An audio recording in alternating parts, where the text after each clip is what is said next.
ಕುಶಲಮೋ ವಿದುರನ ಅರಮನೆ ಗೈರಿಯೋ ಕೃಷ್ಣನು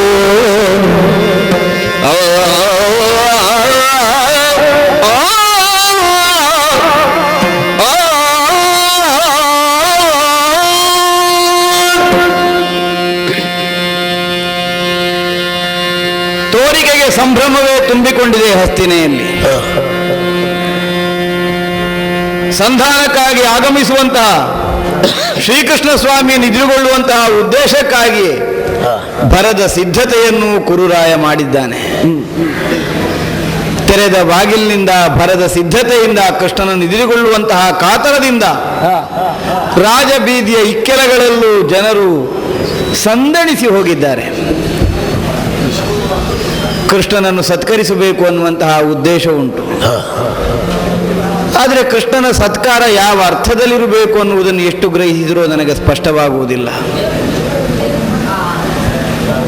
ಹಸ್ತಿನಾವತಿಯ ರಾಜಕಾರಣದ ಜೀವನವೇ ಅಸ್ತವ್ಯಸ್ತವಾಗಿ ಹೋಯಿತಲ್ಲ ಅನ್ನುವುದಕ್ಕಾಗಿ ಖೇದವಾಗುತ್ತದಷ್ಟೇ. ಎರಡು ಬಗೆಯ ಅಭಿಪ್ರಾಯಗಳನ್ನು ಹೊಂದಿದವರು ಹಸ್ತಿನಾವತಿಯಲ್ಲಿ ಕೆಲವು ವರ್ಷಗಳಿಂದ ಅನೂಚಾನವಾಗಿ ಬೆಳೆದು ಬರ್ತಾ ಇದ್ದಾರೆ. ಈ ಸುದೀರ್ಘವಾದಂತಹ ಹಸ್ತಿನಾವತಿ ಇತಿಹಾಸವನ್ನು ಅವಲೋಕಿಸಿದರೆ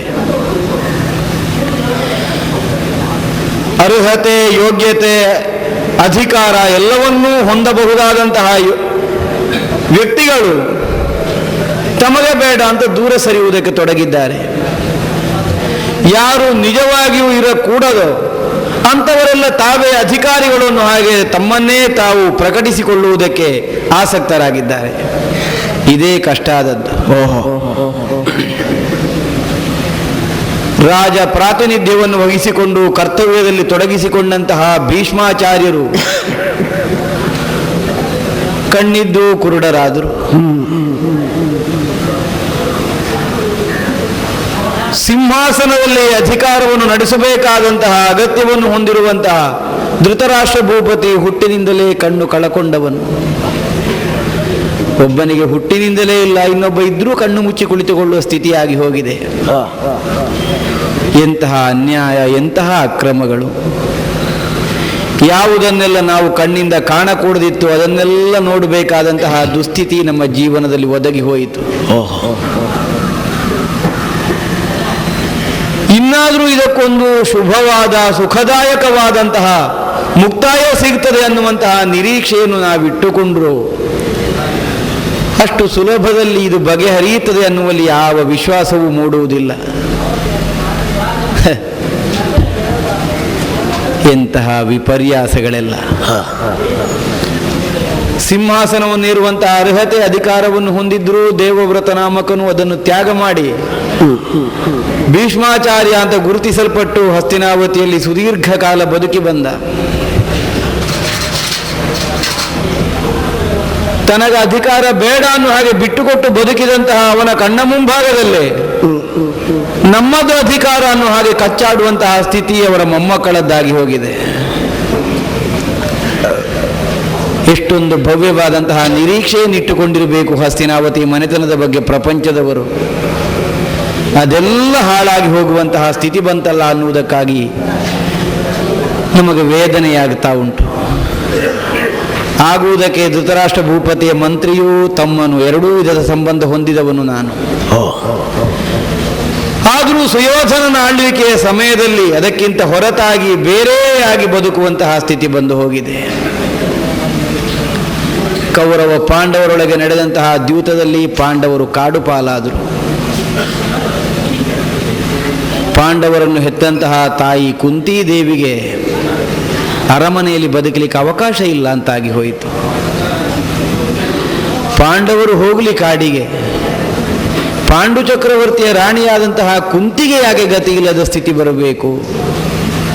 ಹಾಗಿದ್ರೆ ಕೇವಲ ಧಾರ್ತರಾಷ್ಟ್ರರು ಪಾಂಡವರು ಅನ್ನುವಷ್ಟಕ್ಕೆ ಸೀಮಿತವಾಗಿ ಉಳಿದಿಲ್ಲ ಇವರದ್ದಾದ ಅಂತಃಕಲಹ ಅನ್ನುವುದು ಸ್ಪಷ್ಟವಾಗುತ್ತದೆ. ಅದಕ್ಕಿಂತಲೂ ಆಚೆಗುಂಟು ದೃಷ್ಟಿ.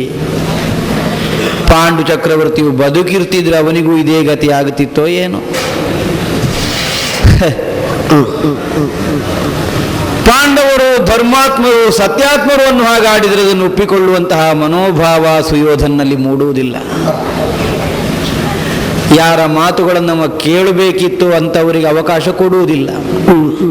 ಯಾರ ಮಾತನ್ನು ಕೇಳಿಸಿಕೊಳ್ಳುವುದರಿಂದ ತನಗೂ ತನ್ನ ಭವಿಷ್ಯಕ್ಕೂ ಮಾರಕವಾಗುತ್ತದೆಯೋ ಅಂಥವರನ್ನು ಹೆಚ್ಚೆಚ್ಚು ಪುರಸ್ಕರಿಸ್ತಾನೆ. ಆದ್ದರಿಂದಲೇ ಆದಷ್ಟು ರಾಜಕಾರಣದಿಂದ ದೂರವಿರೋಣ ಅನ್ನುವಂತಹ ಉದ್ದೇಶವನ್ನು ಹೊಂದಿದವನು ನಾನು. ಒಂದು ಕಾಲಕ್ಕೆ ಭೀಷ್ಮಾಚಾರ್ಯರ ನೇತೃತ್ವದಲ್ಲಿ ಹಸ್ತಿನಾವತಿಯಲ್ಲಿ ನಿರ್ಮಿತವಾದವುಗಳು 3 ಅರಮನೆಗಳು. ಒಂದು ಪಾಂಡು ಚಕ್ರವರ್ತಿಗೆ, ಇನ್ನೊಂದು ಧೃತರಾಷ್ಟ್ರನಿಗೆ, ಮತ್ತೊಂದು ವಿದುರನಿಗೆ. ಅಂದರೆ ಭೀಷ್ಮಾಚಾರ್ಯರು ಬೆಳೆಸಿದಂತಹ ಕನ್ನಡತೆಯಲ್ಲಿ ಯಾವುದೇ ತಾರತಮ್ಯ ಇರಲಿಲ್ಲ ಅಂತ ಅರ್ಥ. ಇಂದೀಗ ಅರಮನೆ ಎನ್ನುವುದು ಹಸ್ತಿನಾವತಿಯ ಸೀಮೆಗಿಂತ ಹೊರಮನೆ ಅಂತ ರೂಪಿಸಲ್ಪಟ್ಟಿದೆ. ಹಸ್ತಿನಾವತಿಯ ರಾಜಕೀಯದಲ್ಲಿ ಇದ್ದಾನೋ ವಿದುರ ಕೇಳಿದ್ರೆ ಇದ್ದಾನೆ, ಇಲ್ಲೋ ಕೇಳಿದ್ರೆ ಇಲ್ಲ. ಯಾವಾಗ ನಾವು ಆಡಿದಂತಹ ನುಡಿಗಳನ್ನು ಪುರಸ್ಕರಿಸುವಂತಹ ಮನೋಭಾವ ಇಲ್ಲದವರೇ ತುಂಬಿರ್ತಾರೆಯೋ ಅಂತಲ್ಲಿ ಆಡಿ ಹೊಲಸು ಮಾಡಿಕೊಳ್ಳುವುದಕ್ಕಿಂತ ಆಡದೆಯೇ ಹೊಲಸಿಂದ ದೂರ ಇರುವುದು ಒಳ್ಳೆಯದಲ್ವೇ? ಈ ಕಾರಣದಿಂದಲೇ ಬಹಳ ದೂರ ಉಳಿದವನು. ಆದರೆ ಏನು ಮಾಡೋಣ, ಎಷ್ಟು ದೂರ ಉಳಿಯಬೇಕೆಂದರೂ ಮಾನವ ಸಹಜವಾದಂತಹ ವ್ಯಾಮೋಹದಿಂದ ಹೊರತಾಗುವುದಕ್ಕೆ ನನಗೆ ಸಾಧ್ಯ ಆಗುವುದಿಲ್ಲ. ಸನಕ ಸನಂದನಾದಿಗಳಂತವರು ಬಂದು ಉಪದೇಶ ಮಾಡಿದರೂ ಕೇವಲ ಶಾಶ್ವತವಾದಂತಹ ಬಿಡುಗಡೆಯನ್ನು ಈ ಸಂಸಾರದ ಪಾಶದಿಂದ ಹೊಂದುವುದಕ್ಕೆ ನನಗೆ ಸಾಧ್ಯವಾಗದೇ ಹೋಗಿದೆ ಈ ತನಕವು. ಯಾವುದೂ ಬೇಡ, ಕಾಡು ಸೇರ್ತೇನೆ ಅಂತ ಹೊರಟ ಕಾಲದಲ್ಲಾದರೂ ನನ್ನನ್ನು ಧೃತರಾಷ್ಟ್ರ, ತಮ್ಮ ನೀನು ಹೋದರೆ ನನ್ನ ಕಣ್ಣೇ ಇಲ್ಲದಂತಹ ನನಗಿನ್ನು ಜೀವನಕ್ಕೇನಾಧಾರ ಅನ್ನುವಂತಹ ಪ್ರಶ್ನೆಯನ್ನೇ ಮುಂದಿಟ್ಟ. ಯಾವ ಸೌಭಾಗ್ಯವೂ ಬೇಡ ಸಂಸಾರ ಜೀವನದ್ದನ್ನುವ ಉದ್ದೇಶದಿಂದ ಕಾಡು ಪಾಲಾದಂತಹ ನಾನು ಮತ್ತೆ ನಾಡಿಗೆ ಬರಬೇಕಾದಂತಹ ಸ್ಥಿತಿ ಬಂತು. ಇಲ್ಲಿ ಬಂದರೂ ನೋಡುವುದೇನನ್ನು ಇದನ್ನೇ ಅಲ್ವೋ, ಈ ಗೊಂದಲವನ್ನೇ. ಸುಯೋಧನನ ಬುದ್ಧಿಯೇ ಹೀಗಾಗಿ ಹೋಯಿತಲ್ಲ. ಪಾಂಡವ ದ್ವೇಷದ ಮೂಲಕವಾಗಿ ಹಸ್ತಿನಾವತಿ ಮನೆತನಕ್ಕೆ ಅವ ಕೊರತೆಯನ್ನು ಉಂಟು ಮಾಡ್ತಾನಲ್ಲ ಅನ್ನುವಂತಹ ನಮ್ಮ ನಿಲುಮೆಗೆ ಯಾವ ಪರಿಹಾರವನ್ನು ಕಂಡುಕೊಳ್ಳುವುದಕ್ಕೆ ಸಾಧ್ಯ ಆಗಲಿಲ್ಲ. ಆದರೆ ಈಗ ಒಂದು ಸಣ್ಣ ಆಶಾತಂತು ಉಂಟು ನನ್ನ ಅಂತರ್ಯದಲ್ಲಿ. ಏನು? ಸಂಜೆಯ ನಿನ್ನೆಯ ದಿನ ಪಾಂಡವರ ಕಡೆಗೆ ಹೋದವನು ಮತ್ತೆ ಮರಳಿ ಬಂದು ಒಂದು ಸುದ್ದಿಯನ್ನು ಹೇಳಿದನಲ್ಲ. ಖಡ್ಗವಾಗಲಿ ನೀತಿಯಾಗಲಿ ಒಡೆಯನಾದ ಲಕ್ಷ್ಮೀರಮಣ ನಾಳಿನ ದಿನ ಬರ್ತಾನೆ. ಕೃಷ್ಣಸ್ವಾಮಿಯೇ ಹಸ್ತಿನಾವತಿಗೆ ದಯಮಾಡಿಸ್ತಾನೆ ಅಂತ ಆದರೆ ಸರಿ ಆಗುವುದಿದ್ರೆ ಸುಯೋಧನ ಈ ಸಲ ಸರಿಯಾಗಬೇಕು. ಇಲ್ಲ ಅಂತ ಆದರೆ ಆಗುವುದಿಲ್ಲ ಅಂತಲೇ ಅರ್ಥ ಅದು. ಯಾಕೆಂದ್ರೆ ಕೃಷ್ಣಸ್ವಾಮಿಯಿಂದಲೂ ಸುಯೋಧನನ ಮನಪರಿವರ್ತನೆ ಮಾಡಲಿಕ್ಕೆ ಸಾಧ್ಯವಾಗಲಿಲ್ಲ ಅಂತಾದರೆ ದೈವದ ಒಲುಮೆಯಿಂದ ಸಂಪೂರ್ಣ ಹೊರತಾಗಿದ್ದಾನೆ ಸುಯೋಧನ ಅನ್ನುವುದಕ್ಕೆ ಬೇರೆ ಯಾವುದೇ ಆಧಾರಗಳು ಬೇಕಾಗುವುದಿಲ್ಲ. ಜೀವನದಲ್ಲಿ ನೋವು ನಲಿವು ಸಮಾನವಾಗಿ ಹಂಚಿಕೊಂಡು ಬರ್ತದೆ. ನಮಗೆ ಉಪೇಕ್ಷಿಸುವುದಕ್ಕೆ ಬರುವುದಿಲ್ಲ ಅದನ್ನು, ದೈವಾಯತ್ತವಾದದ್ದನ್ನು.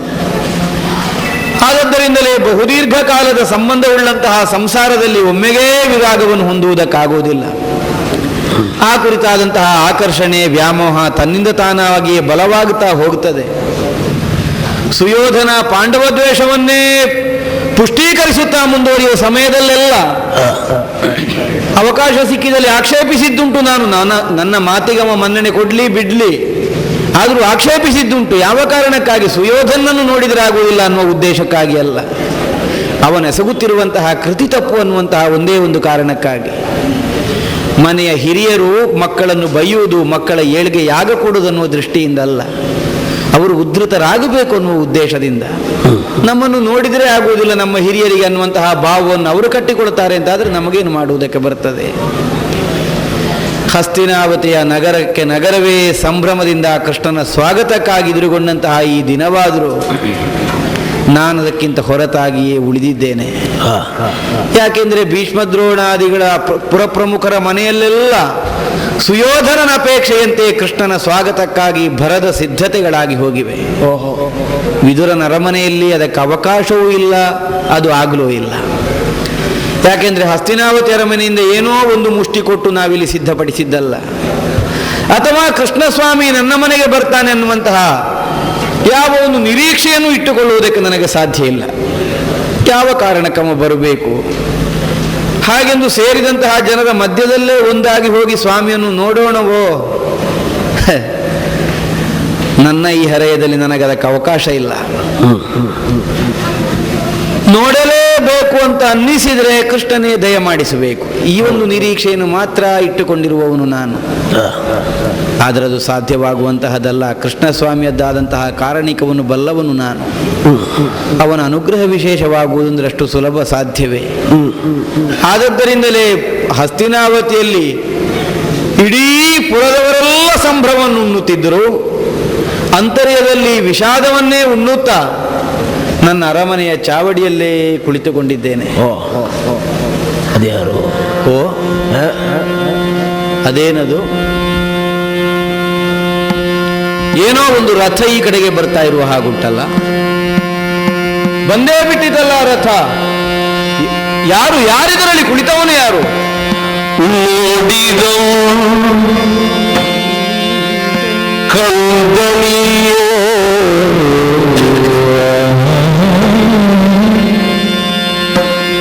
ನೋಡಿದೋ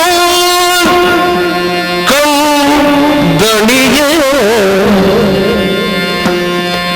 ಚಿನ್ಮಯನ ಮೂರ್ತಿಯೋ ಮಾಡಿದ ನಿಯತ ಸಂಸ್ತುತಿಗಳು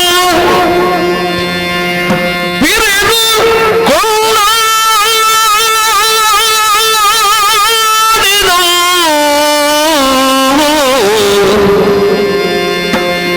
ತಮಗೆ ಲಕ್ಷ್ಮೀ ರಮಣ ದಯಮರ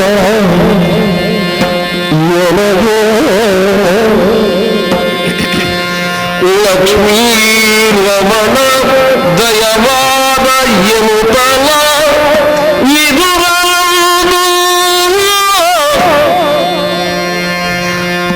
ಮಾಡಿದ ಗುಣಗಣವಾದ ಬೇಕಾದ ವರಗಳು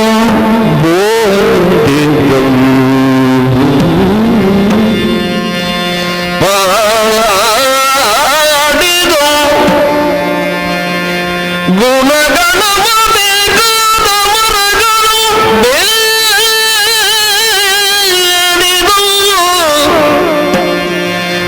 ಮನದುಳ್ ಆನಂದ ಸಾಗರದು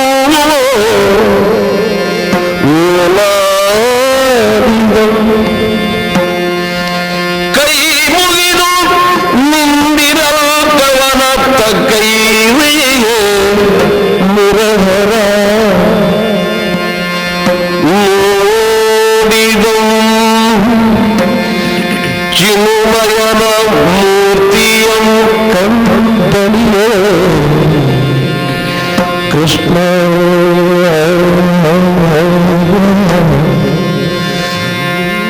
ಕೃಷ್ಣ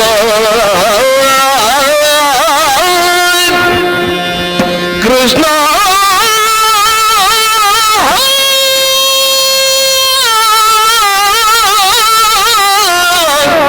ಶ್ರೀ ಕೃಷ್ಣ ಕೃಷ್ಣ ಕೃಷ್ಣ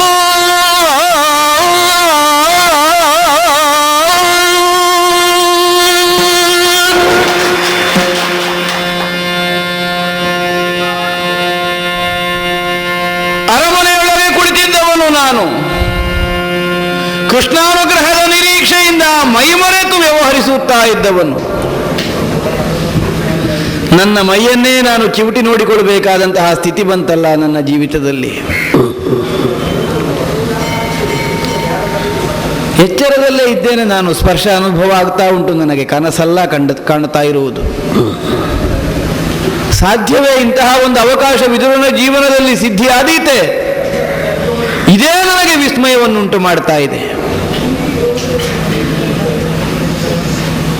ಆಗಮಿಸಿದಂತಹ ರಥದಲ್ಲಿ ಮಂಡಿಸಿದವನು ಯಾವನು ಅನ್ನುವುದನ್ನು ಬಿಟ್ಟ ಕಣ್ಣುಗಳಿಂದ ನೋಡಿದೆ. ನಾನು ಅರ್ಥ ಮಾಡಿಕೊಂಡೇ ಬಂದವನು ಸಾಮಾನ್ಯನಲ್ಲ, ಕೃಷ್ಣಸ್ವಾಮಿ.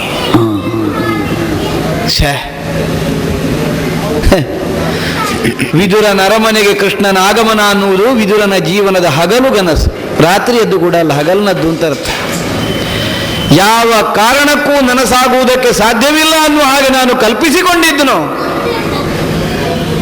ಅಂತಹ ಶ್ರೀಕೃಷ್ಣನೇ ಇಂದಿನ ದಿನ ನನ್ನ ಅರಮನೆಯನ್ನು ಅರಸುತ್ತಾ ಈ ಕಡೆಗೆ ಬಂದಿದ್ದಾನೆ ಅಂತಾದರೆ, ಅರಮನೆಯ ಅಂಗಣದಲ್ಲಿ ತನ್ನ ರಥವನ್ನು ಸ್ಥಾಪಿಸಿದ್ದಾನೆ ಅಂತಾದರೆ, ಅಬ್ಬಾ ನನ್ನ ಸೌಭಾಗ್ಯಕ್ಕೆ ಎಣೆ ಉಂಟೆ.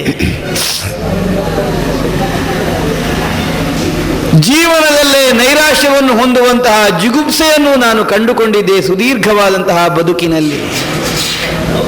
ವಿದುರನ ಬದುಕಿಗೊಂದು ಅರ್ಥ ಇಲ್ಲ ಅನ್ನುವಂತಹ ಕಲ್ಪನೆಯನ್ನು ಹೊಂದಿದ್ದೆ ನಾನು. ನನ್ನ ಇಷ್ಟು ವರ್ಷಗಳ ಬದುಕಿಗೊಂದು ಸಾರ್ಥಕವಾದಂತಹ ಅರ್ಥವನ್ನು ಒದಗಿಸಿಕೊಟ್ಟನಲ್ಲ ಲಕ್ಷ್ಮೀರಮಣ. ವಿದುರ ಇಷ್ಟು ದೀರ್ಘಕಾಲ ಬದುಕಿದ ಯಾಕೆ ಹಸ್ತಿನಾವತಿಯಲ್ಲಿ ಅಂತ ನಾಳೆ ಯಾವನಿಗಾದರೂ ಒಬ್ಬ ತಲೆ ಹುಡುಕನಿಗೆ ಪ್ರಶ್ನೆ ಮೂಡಿದರೆ ಒಂದು ಉತ್ತರ ಆದರೂ ಸಿಕ್ಕಿತಲ್ಲ, ಕೃಷ್ಣನನ್ನು ಕಾಣಲಿಕ್ಕೆ ಅವ ಬದುಕಿದ್ದು ಅಂತ. ಕರೆದವರಲ್ಲಿಗೆ ಬರುವವನಲ್ಲ, ತನಗೆ ಮನಸ್ಸಿದ್ರೆ ಮಾತ್ರ ತನ್ನನ್ನು ತಾನು ಕಾಣಿಸಿಕೊಳ್ಳಬಲ್ಲಂತಹ ಯೋಗ್ಯತಾ ಸಂಪನ್ನನು ಶ್ರೀಕೃಷ್ಣ. ಅಂತಹ ದೇವರ ದೇವ ತಾನಾಗಿ ನನ್ನ ಮನೆ ಬಾಗಿಲಿಗೆ ಬಂದಿದ್ದಾನೆ ಅಂತ ಆದರೆ ಇದಕ್ಕಿಂತ ಹೆಚ್ಚಿನ ಅನುಗ್ರಹ ಇನ್ನೇನು ವಿದುರನ ಜೀವನದಲ್ಲಿ. ಹೇಗೆ ಅರಮನೆಯ ಒಳಗಿನಿಂದ ನಾನು ದಿಗ್ಗನೆದ್ದ ಅಂಗಳಕ್ಕೆ ಬಂದಿದ್ದೇನೆ ಅಂತ ನನಗೆ ಈಗ ಅಚ್ಚರಿಯಾಗ್ತದೆ ನನ್ನ ಸ್ಥಿತಿಯನ್ನು ಆಲೋಚಿಸಿದರೆ. ಕರೆ ಬಂದರೆ ಹೇಳುವುದಕ್ಕೆ ಅರೆಗಳಿಗೆ ಅವಕಾಶ ಬೇಕಾಗುತ್ತಿತ್ತು ನನಗೆ. ಅಂತಹದರಲ್ಲಿ ಕಣ್ಣೆವೆಗಳನ್ನು ಮುಚ್ಚಿ ತೆರೆಯುವುದರಷ್ಟರಲ್ಲೇ ನಾನು ಅಂಗಳದಲ್ಲಿ ಹೇಗೆ ಕಾಣಿಸಿಕೊಂಡೆ. ಏನೋ ಒಂದು ಹೊಸದಾದ ಚೈತನ್ಯ, ಹೊಸ ಉತ್ಸಾಹ ಕೃಷ್ಣನ ಆಗಮನದ ಮೂಲಕವಾಗಿ ನನ್ನಲ್ಲಿ ಉಂಟಾಗಿದೆ. ಪ್ರಭಾವಶಾಲಿಯಾದಂತಹ ಯಾವನೇ ವ್ಯಕ್ತಿಯಲ್ಲಿರುವಂತಹ ವಿಶೇಷ ಗುಣವೇ ಅದು. ತಾನೇನು ತನ್ನ ಸ್ವಭಾವ ಹೇಗೆ ಅದಕ್ಕೆ ಬೇಕಾದ ಹಾಗೆ ತಾನು ಹೋದಲ್ಲಿಯ ಪರಿಸರವನ್ನು ಒಗ್ಗೂಡಿಸಿಕೊಳ್ತಾನೆ, ಬದಲಾಯಿಸಿಕೊಳ್ತಾನೆ. ನಾವು ಸಾಮಾನ್ಯರು ಹಾಗಲ್ಲ. ಯಾವ ದೇಶಕ್ಕೆ ಹೋಗ್ತೇವೆ ಆ ದೇಶಕ್ಕೆ ಬೇಕಾದಾಗ ನಾವೇ ಒಗ್ಗಿ ಹೋಗ್ತೇವೆ, ನಾವೇ ಬದಲಾಗುತ್ತೇವೆ. ಆದ್ದರಿಂದಲೇ ಕೃಷ್ಣನಿದ್ದಲ್ಲಿಯೇ ವೈಕುಂಠ ಅನ್ನುವಂತಹ ಭಕ್ತರ ಭಾವನೆಗೆ ಪುಷ್ಟಿ ಬಂದದ್ದು. ವಿದುರನ ಅರಮನೆಯು ಹಸ್ತಿನಾವತಿಯಲ್ಲಿ ಗುರುತಿಸಲ್ಪಡಬೇಕಾದದ್ದು ಅನ್ನುವುದನ್ನು ತೋರಿಕೊಟ್ಟನಲ್ಲ ಅಪೂರ್ವವಾಗಿ ಶ್ರೀಕೃಷ್ಣ ಸ್ವಾಮಿ. ನೋಡುತ್ತಾ ನೋಡುತ್ತಾ ನನ್ನ ಕಣ್ಣು ದಣಿಯುವಷ್ಟು ಶ್ರೀಕೃಷ್ಣ ಸ್ವಾಮಿಯ ಮೂರ್ತಿಯನ್ನು ನಾನು ಕಂಡುಕೊಂಡೆ. ಯಥಾರ್ಥಕ್ಕಾದರೆ ಮನಸ್ಸು ದಣಿಯಲಿಲ್ಲ ಅಂತರ್ಥ. ಮನಸ್ಸಿಗೆ ಇನ್ನೂ ಉಂಟು, ಬೇಕು ಕೃಷ್ಣ ಸ್ವಾಮಿಯ ಚಿತ್ರಣವನ್ನು ತುಂಬಿಕೊಳ್ಬೇಕು ಅಂತ ಉಂಟು. ಆದರೆ ಕಣ್ಣುಗಳಿಗೆ ಶಕ್ತಿ ಸಾಕಾಗದೇ ಹೋಗಿದೆ. ತೀಕ್ಷ್ಣವಾದಂತಹ ಯಾವುದೇ ವಸ್ತುವನ್ನು ಬಹಳ ಕಾಲ ಆದದ್ದರಿಂದಲೇ ಅಂತಃಸತ್ವಪೂರ್ಣನಾದಂತಹ ಶ್ರೀಕೃಷ್ಣ ಸ್ವಾಮಿಯ ಬಿಂಬವನ್ನು ಬಹುದೀರ್ಘ ಕಾಲ ನೋಡುವುದಕ್ಕೆ ನನ್ನ ಕಣ್ಣುಗಳಿಗೆ ಶಕ್ತಿ ಸಾಲದೇ ಹೋಗಿದೆ. ಕಣದಣಿಯೇ ಚಿನ್ಮಯನ ಮೂರ್ತಿಯನ್ನು ನೋಡಿದೆ. ನಾವೆಲ್ಲ ಮೃಣ್ಮಯರು ಅನ್ನುವಂತಹ ನೆನಪು ನಮಗಾಗುವುದಕ್ಕೆ ಮತ್ತೊಂದು ಕಾರಣ ಸಿಕ್ಕಿತಲ್ಲಿ. ಭಗವಂತಹ ಧರೆಗೆ ಇಳಿದು ಬಂದವನು ನಾವು, ತಾಯಿಯ ಬಸಿರಿಂದ ಹೊರಗೆ ಬಂದವರು. ವಸುದೇವ ದೇವಕಿಯರಿಗೆ ಕಂದನಾಗಿ ಕಾಣಿಸಿಕೊಂಡನಾದರೂ ಅದರ ಹಿನ್ನೆಲೆಯಲ್ಲಿರುವಂತಹ ಉದ್ದೇಶವೇ ಬೇರೆ ಅನ್ನುವುದನ್ನು ನಾವು ಹುಟ್ಟುವುದಕ್ಕಿಂತ ಮೊದಲೇ ಲೋಕದಲ್ಲಿ ತಿಳಿದವರು ಕಂಡುಕೊಂಡರು. ದೇವರದ್ದು ಇಳಿದು ಬರುವಿಕೆ ಅವತರಣ. ಆದದ್ದರಿಂದಲೇ ಕೇವಲ ಪಂಚಭೂತಗಳಿಂದ ಆವೃತವಾದಂತಹ ಈ ಭೂಮಿಯಲ್ಲಿ ಹುಟ್ಟಿದವನಾದರೂ ಲೌಕಿಕವಾದಂತಹ ಸಂಬಂಧಗಳ ವ್ಯಾಪ್ತಿಯನ್ನು ಮೀರಿ ಹೋಗಲಾರದೇ ಇದ್ದಂತಹ ಸ್ಥಿತಿ ಉಳ್ಳವನಲ್ಲ ಭಗವಂತ ಅಂದರೆ. ಆದ್ದರಿಂದ ಚಿನ್ಮಯನೆಂದು ಗುರುತಿಸಲ್ಪಟ್ಟವನು. ನಾವು ಮೃಣ್ಮಯರು ಅನ್ನುವಂತಹ ನೆನಪು ಜಾಗೃತವಾಗುವುದಕ್ಕೆ ಮತ್ತೊಮ್ಮೆ ಕಾರಣನಾದವನು. ನೋಡುತ್ತಿದ್ದ ಹಾಗೆ ಧನ್ಯತಾಭಾವ ಉಕ್ಕಿ ಬರ್ತಾ ಉಂಟು ನನ್ನಲ್ಲಿ. ಎಂತಹ ಸೌಭಾಗ್ಯ ಇದು. ಋಷಿ ಮುನಿಗಳೆಲ್ಲ ಬಹುದೀರ್ಘವಾದ ಶ್ರಮದಿಂದ ಸಾವಿರ ವರ್ಷಗಳ ಸಾಧನೆಯನ್ನು ಮಾಡಿದರೂ ಈ ಶ್ರೀಕೃಷ್ಣ ಸ್ವಾಮಿಯ ಪರಾತ್ಪರನ ದರ್ಶನದ ಅವಕಾಶದಿಂದ ವಂಚಿತರಾಗಿ ಬಹುದೀರ್ಘ ಕಾಲ ಮತ್ತೆ ಕಾಲವನ್ನು ಕಳೆಯಬೇಕಾಗ್ತದಂತೆ. ನಿರಾಯಾಸವಾಗಿ ನನಗೆ ಇವನ ದರ್ಶನ ಭಾಗ್ಯ ಸಿದ್ಧಿಯಾಗಿದೆ ಇಂದಿನ ದಿನ. ನಾನೇನು ಶ್ರೀಕೃಷ್ಣ ಸ್ವಾಮಿಯ ಕುರಿತು ತಪಸ್ಸು ಮಾಡಲಿಲ್ಲ, ದೇಹದಂಡನೆ ಮಾಡಲಿಲ್ಲ. ಅಂತರ್ಯದಲ್ಲಿದ್ದ ಭಾವ ಮಾತ್ರ. ಸಜ್ಜನ ಹಿತವನ್ನೇ ಸಾಧಿಸುತ್ತಾ ಬದುಕಿದರೆ ತತ್ಪರಿಣಾಮದಲ್ಲಿ ಏನಾಗುತ್ತದೆ, ಭಗವತ್ ಪ್ರಸಾದ ಯಾವ ರೂಪದಿಂದ ಒದಗುತ್ತದೆ ಅನ್ನುವುದಕ್ಕೆ ದೃಷ್ಟಾಂತವಾಗಿಯೇ ನನ್ನ ಮನೆ ಅಂಗಳಕ್ಕೆ ಇಂದಿನ ದಿನ ಒದಗಿ ಬಂದವನಿರಬೇಕು ಕೃಷ್ಣಸ್ವಾಮಿ. ನಂಬಿದವರ ಇಂಬನ್ನು ಕಾಯುವಲ್ಲಿ ಇನ್ನಿಲ್ಲದಂತಹ ದೇವ, ಬೇಕಾದುದನ್ನು ಒದಗಿಸಿಕೊಡಬಲ್ಲಂತಹ ಯೋಗ್ಯತಾ ಸಂಪನ್ನ. ಕೇಳಿದ್ರೆ ಕೇಳಬೇಕು ಇಂತಹ ಸ್ವಾಮಿಯಲ್ಲಿ, ಮತ್ತಿನ್ಯಾರಲ್ಲಿ ಕೇಳುವುದು? ಅದೌದು. ಏನೋ ಅಲ್ಪತೃಪ್ತಿಯನ್ನು ಹೊಂದಿ ಬಹಳಷ್ಟನ್ನು ಪಡ್ಕೊಂಡಿದ್ದೇವೆ ಅನ್ನುವಂತಹ ಭಾವನೆಯಿಂದ ಕಿಂಚಿತ್ ಮಾತ್ರ ಕೊಡಬಲ್ಲಂತಹ ಸಾಮರ್ಥ್ಯವುಳ್ಳ ಲೌಕಿಕರಲ್ಲಿ ಕೇಳಿದರೆ ಏನನ್ನು ಹೊಂದುವುದಕ್ಕೆ ಸಾಧ್ಯ? ಇಂದಿನ ಜೀವನ ನಿರ್ವಹಣೆಗೆ ಸಾಕಾದೀತು, ತೃಪ್ತಿ ಸಿಕ್ಕೀತು, ನಾಳೆಗೆ ಬಂದೀತು, 1 ವರ್ಷಕ್ಕೆ ಮುಗಿದೀತು, ಅದು ಪ್ರಶ್ನೆಯಲ್ಲ. ಜನ್ಮ ಜನ್ಮಾಂತರಗಳಿಗೂ ಶಾಶ್ವತವಾದಂತಹ ಕೊಡುಗೆಯಾಗಿ ಒದಗಿ ಬರಬೇಕು ಅಂತಾದರೆ ಅದು ಭಗವತ್ ಪ್ರಸಾದವಾಗಬೇಕು. ಅಂತಹ ದಯಾನಿಧಿಯ ಸನ್ನಿಧಾನದಲ್ಲಿ ಕೇಳಿ ಪಡೆಯಲೇಬೇಕು. ಆದರೂ ಸಮಸ್ಯೆ ಕಾಡ್ತದೆ ನನಗೆ, ಏನು ಕೇಳಲಿ ದೇವರಲ್ಲಿ ಅಂತ. ಏನು ಕೇಳಿದ್ರೂ ಕೊರತೆ ಕಾಣಿಸೋದು ನನಗೆ, ಅದೇ ಕಷ್ಟ ಆದದ್ದು. ಯಾಕೆಂದ್ರೆ ಅವ ಪರಿಪೂರ್ಣನಲ್ವೇ, ನಾನು ಕೇಳಿದ್ದರಲ್ಲಿ ಯಾವುದೇ ಅಪೂರ್ಣತೆ ಇರಕೂಡದಂತಹ ಪರಿಪೂರ್ಣವಾದದ್ದನ್ನೇ ಕೇಳಬೇಕು. ಒಂದು ಒಳ್ಳೆ ಮನೆ ಕೊಡು ದೇವರೇ ಅಂತ ಕೇಳಿಯೋ, ವಿದುರನದ ಅರಮನೆ ಅಂತ ಈ ಮೊದಲೇ ಗುರುತಿಸಲ್ಪಟ್ಟಿದೆ. ಇದೇ ಮನೆಯಲ್ಲಿ ಇಷ್ಟು ವರ್ಷ ಬದುಕಿದ್ದೇನೆ, ಇನ್ನು ಮನೆ ಯಾಕೆ ನನಗೆ? ನನಗೊಂದು ಒಳ್ಳೆ ಸಂಸಾರ ಕೊಡು ದೇವರೇ ಅಂತ ಕೇಳಿಯೋ, ಕೈ ಹಿಡಿದವಳು ಇಷ್ಟರ ತನಕ ಏನೂ ಅಪರಾಧ ಮಾಡಲಿಲ್ಲ ನನ್ನ ಜೀವನದಲ್ಲಿ. ಬೇಕಾದಂತಹ ಸಂಪತ್ತು ಕೊಡು ಅಂತ ಕೇಳಿಯೋ, ನನಗೆ ಉಣ್ಣುವುದಕ್ಕೋ ಅನುಭವಿಸುವುದಕ್ಕೋ ಏನು ಕೊರತೆ ಅಂತ ಕಾಣಿಸಲಿಲ್ಲ ನನ್ನ ಜೀವನದಲ್ಲಿ. ಸಂಪತ್ತು ಕೇಳಿದ್ರು ನಷ್ಟವೇ. ನನಗಿನ್ನು ಮತ್ತೆ ಯೌವನ ಕೊಡು ಅಂತ ಕೇಳಿಯೋ, ಈಗಲೇ ಬದುಕಿದ್ದು ಹೆಚ್ಚು ಅಂತ ಕಾಣಲಿಕ್ಕೆ ತೊಡಗಿದೆ, ಮತ್ತೆ ಇನ್ಯಾಕೆ ಕೇಳಲಿ ಯೌವನ?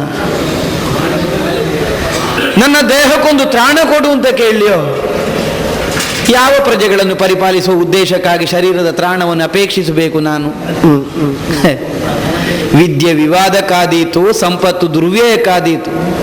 ಶರೀರದ ತ್ರಾಣ ಮದವನ್ನು ತೋರಿಸಿಕೊಳ್ಳುವುದಕ್ಕೆ ಉಪಯೋಗವಾಗಿ ಹೋದರೆ ಭಗವಂತನ ಅನುಗ್ರಹಕ್ಕೆ ಅರ್ಥ ಇಲ್ಲ ಅಂತಾಗಿ ಹೋಗ್ತದೆ. ಅಂಥದ್ದೆಲ್ಲ ಬರುವುದೇ ಬೇಡ ದೇವರೇ ನನಗೆ. ನನ್ನ ಶರೀರದ ತ್ರಾಣ ಇವತ್ತಿಗೆ ಬಿದ್ದು ಹೋಗಲಿ, ನನ್ನ ಮನೆಯೊಳಗಿದ್ದ ಸಂಪತ್ತು ಇವತ್ತಿಗೆ ಸಂಪೂರ್ಣ ನಾಶ ಆಗಿ ಹೋಗಲಿ, ನನ್ನ ದೇಹದಲ್ಲಿರುವಂತಹ ಆಯುಸ್ಸು ಕ್ಷೀಣಿಸಲಿ, ಇದೇ ನನ್ನ ಪ್ರಾರ್ಥನೆಯೇ ಹೊರತು ನನಗೆ ಇನ್ನಷ್ಟನ್ನು ಕೊಡು ಅನ್ನುವ ಹಾಗೆ ಕೇಳುವಂತಹ ಹುಂಬತನ ನನ್ನಲ್ಲಿ ತಲೆದೋರುವುದಿಲ್ಲ. ಸತಿ ಸುತ ಸಂಸಾರ ಸಂಪತ್ತು ಅನ್ನುವಂತಹ ಯಾವ ವ್ಯಾಮೋಹವೂ ನನ್ನ ಕಣ್ಣ ಮುಂಭಾಗದಲ್ಲಿ ಗೋಚರಿಸುವುದಿಲ್ಲ. ನನಗೆ ಬೇಕಾದ್ದು ಒಂದೇ ಬೇಕಾದ್ದು ದೇವರೇ, ಅದನ್ನೇ ಕೊಡು. ಏನೂ ಇಲ್ಲದೇ ಇದ್ದದ್ದನ್ನು ಕೊಡು. ಯಾಕೆಂದರೆ ಒಂದನ್ನು ಒದಗಿಸಿದದಕ್ಕೆ ಒಂದು ಕೊರತೆ ಅಂಟಿಕೊಂಡಿರ್ತದೆ, ಅದು ಬೇಡ ನನಗೆ. ಯಾವ ಕೊರತೆಯೂ ಇಲ್ಲದೇ ಇದ್ದಂತಹ ಕೇವಲವಾದದ್ದನ್ನು, ಕೈವಲ್ಯನಾಥನಲ್ವೇ ಭಗವಂತ? ಕೈವಲ್ಯನಾಥನಾದವನಿಗೆ ಮಾತ್ರ ಕೇವಲತ್ವವನ್ನು ಒದಗಿಸಿಕೊಡ್ಲಿಕ್ಕೆ ಸಾಧ್ಯವಾಗುತ್ತದೆ. ನನಗೆ ಬೇಕಾದದ್ದು ಕೇವಲನಾಗುವುದು ಮಾತ್ರ. ಈಗ ವಿದುರ ಹಸ್ತಿನಾವತಿಯಲ್ಲಿ ಹೆಸರಿಗೆ ಮಂತ್ರಿ, ಅರಮನೆಯಲ್ಲಿ ವಾಸಿಸುವವ, ಹೆಂಡತಿಗೆ ಗಂಡ, ಬೇಡ ಅದು. ನಾನು ಕೇವಲದಲ್ಲಿ ಕೇವಲನಾಗಿ ಹೋಗ್ತೇನೆ. ವಿದುರ ಅನ್ನುವಂತಹ ಹೆಸರೇ ಅಳಿಸಿ ಹೋಗುವಂತಹ ಸ್ಥಿತಿ ಬಂತು ಅಂತಾದರೆ ಬಹಳ ಸಂತೋಷ ಪಡ್ತೇನೆ. ಈ ಹೆಸರೇ ಉಳಿಯದೇ ಇದ್ದಂತಹ ಸ್ಥಿತಿಯನ್ನು, ಕೇವಲತ್ವವನ್ನು, ಅರ್ಥಾತ್ ನಿನ್ನಲ್ಲೇ ನನ್ನನ್ನು ಸೇರಿಸಿಕೊಳ್ಳುವಂತಹ ಮಹತ್ತರವಾದಂತಹ ಒಂದು ಸೌಭಾಗ್ಯವನ್ನು ಒದಗಿಸಿಕೊಡು ದೇವರೇ. ಕೃಷ್ಣನ ರಥಕ್ಕೆ ಪ್ರದಕ್ಷಿಣೆ ಬಂದೆ, ಹುಡಿಧೂಳಲ್ಲಿ ಹೊಡಚಾಡಿದೆ, ಏನು ಮಾಡಬೇಕು ಅಂತ ನನಗೆ ಅರ್ಥ ಆಗುವುದಿಲ್ಲ. ಆಹಾ, ತಿಳಿ ನಗು ಮಾಸದ ಹಾಗೆ ಎಳೆಚುಗುರಿನ ಮೀಸೆಯನ್ನು ಹೊಂದಿರುವಂತಹ ಮುಖದಲ್ಲಿ ಕೊರಳಿನ ತುಳಸಿಯ ಮಾಲೆಗೆ ಒಂದಿನಿತೂ ತಾಪ ತಾಗದೇ ಇದ್ದಂತಹ ನಳನಳಿಸುವಿಕೆಯನ್ನೇ ಗೋಚರಿಸುತ್ತಾ ಸಮಸ್ತರ ಹೃದಯದ ತಾಪವನ್ನು ಹರಿಸಬಲ್ಲಂತಹ ಚೈತನ್ಯ ಸ್ವರೂಪಿ ತಾನು ಅಂತ ತೋರಿಕೊಡುತ್ತಾ ಲೀಲೆಯಿಂದ ಬಂದೆಯಲ್ಲ ಸ್ವಾಮಿ. ಕೃಷ್ಣಾರ್ಪಣ ಬುದ್ಧಿಯಿಂದ ನಿನ್ನ ಕಾಲುಗಳಿಗೆ ಬಿದ್ದಿದ್ದೇನೆ. ನಿನ್ನನ್ನು ಕೊಂಡಾಡಿ ನನಗೆ ತುದಿ ಮೊದಲಿಲ್ಲ. ಎಷ್ಟು ಹೊಗಳಿದರೂ ಅದು ಕಡಿಮೆ ಅಂತ ಕಾಣಿಸ್ತದೆ, ಅಲ್ಲೊಂದು ಕೊರತೆ ಕಾಣಿಸ್ತದೆ. ನಿನಗೆಷ್ಟು ನಮಸ್ಕಾರ ಮಾಡಿದರೂ ನನ್ನ ದೇಹವನ್ನು ಒಪ್ಪಿಸಿಕೊಳ್ಳುವಲ್ಲಿ ನಾನು ಸ್ವಲ್ಪ ತಪ್ಪಿದ್ದೇನೆ ಅನ್ನುವಂತಹ ಪ್ರಜ್ಞೆ ನನ್ನನ್ನು ಕಾಡ್ತಾ ಇದೆ. ನಿನಗೆ ನಾನು ಸಲ್ಲಿಸಬಹುದಾದಂತಹ ಒಂದೇ ಒಂದು ಪೂಜೆ ಅಂತ ಹೇಳಿದರೆ ಒಂದೇ ಇರುವುದು ದೇವರೇ, ಎರಡಿದ್ದದ್ದು ಒಂದಾಗಲಿ. ಯಾವ ಅರ್ಥದಿಂದ ನೀನು ಗ್ರಹಿಸಿಕೊಂಡ್ರೂ ನನಗದು ಸಂತೋಷವೇ. ನಾನು ಬಂದದ್ದು ಅದೇ ಉದ್ದೇಶಕ್ಕೆ. ಆ ಎರಡಾಗಿರುವುದು ಬೇಡ. ಹಸ್ತಿನಾವತಿಯಲ್ಲಿ ಈ ಎರಡಾದದ್ದನ್ನು ನೋಡಿ ನೋಡಿ ನೋಡಿ ನನ್ನ ತಲೆ ಹಾಳಾಗಿ ಹೋಗಿದೆ. ಆದದ್ದರಿಂದಲೇ ಎರಡಾಗಿದ್ದದ್ದನ್ನು ಒಂದು ಮಾಡು ಅನ್ನುವಂತಹ ಉದ್ದೇಶದಿಂದಲೇ ನನ್ನ ಬೇರೆ ಬೇರೆ ಆಗಿರುವ ಎರಡೂ ಕೈಗಳನ್ನು ಮುಗಿದು ನಿನ್ನ ಮುಂಭಾಗದಲ್ಲಿ ನಿಂದಿದ್ದೇನೆ ಸ್ವಾಮಿ. ಎರಡನ್ನು ಒಂದು ಮಾಡಿ ಮುಗಿಸಿ ಬಿಡತ್ಲಾಗಿ. ಅಯ್ಯ ವಿದುರ,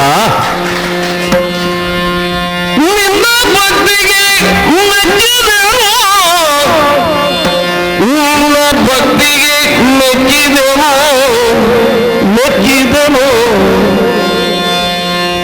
ಎನಗೆನ್ನುತ್ತೀರನು ನಿನ್ನ ಬೊಗಳಲಿ ಅನ್ನಪಾನಗಳಿಲ್ಲದೆ ಬಾಳಲಿದ್ದೆ ಎನಗೆನ್ನುತ್ತೀರನು ನಿನ್ನ ಬೊಗಳಲಿ ಅನ್ನಪಾನಗಳಿಲ್ಲದೆ ಬಳಲಿರ್ತಾನೆಂದು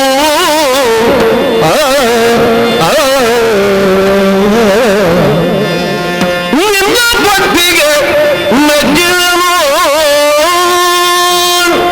ಅಯ್ಯ ವಿದುರ, ಶ್ರೀಕೃಷ್ಣ ಸ್ವಾಮಿ, ಪೂಜಕನಿಗೆ ಪೂಜ್ಯನಿಗೆ ಪೂಜಕನು ಮಾಡುವ ಪೂಜೆಯ ಲಕ್ಷ್ಯ ಪ್ರಸಾದ. ಪೂಜೆಯಲ್ಲಿಯೂ ಹಲವಾರು ವಿಧಗಳನ್ನು ಗುರುತಿಸಬಹುದು ಏನೋ. ಓಹೋ, ಶಾಸ್ತ್ರೀಯವಾದ, ವೇದೋಕ್ತವಾದ, ಪಂಚೋಪಚಾರವೋ ಷೋಡಶೋಪಚಾರವೋ ಹೀಗೊಂದು ಪೂಜೆಯ ಕ್ರಮ ಇದ್ರೆ, ನೀನು ಮಾಡುತ್ತಿರುವ ಪೂಜೆಯ ಕ್ರಮ ಮತ್ತೊಂದು. 5 ವರ್ಷದ ಮಗು ಧ್ರುವ ತನ್ನ ತಂದೆ ಉತ್ಥಾನಪಾದನ ತೊಡೆಯ ಮೇಲೆ ಕುಳಿತಿದ್ದಾಗ ಎಳೆದು ಹಾಕಿದಳಲ್ಲ ಅವನ ಮಲತಾಯಿ. ಹೌದು, ವನ ಎತ್ತ ತಪ ಎತ್ತ ಏನು ಗೊತ್ತುಂಟು ಅದಕ್ಕೆ. ಅದರದ್ದು ಪೂಜೆಯೋ ತಪಸ್ಸೋ. ಆದರೂ ಶ್ರೀಮನ್ನಾರಾಯಣ ಒಲಿದು ಶಾಶ್ವತವಾದ ಪದವಿಯನ್ನು ಅದಕ್ಕೆ ಒದಗಿಸಿದ. ಕೇವಲ 6 ತಿಂಗಳ ಶ್ರಮಕ್ಕೆ ಮಾತ್ರ 6 ತಿಂಗಳು ತಪಸ್ಸು ಮಾಡಿದ್ದಂತೆ ಧ್ರುವ ಮಹಾರಾಯ. ಎಂತಹ ಪುಣ್ಯಾತ್ಮ.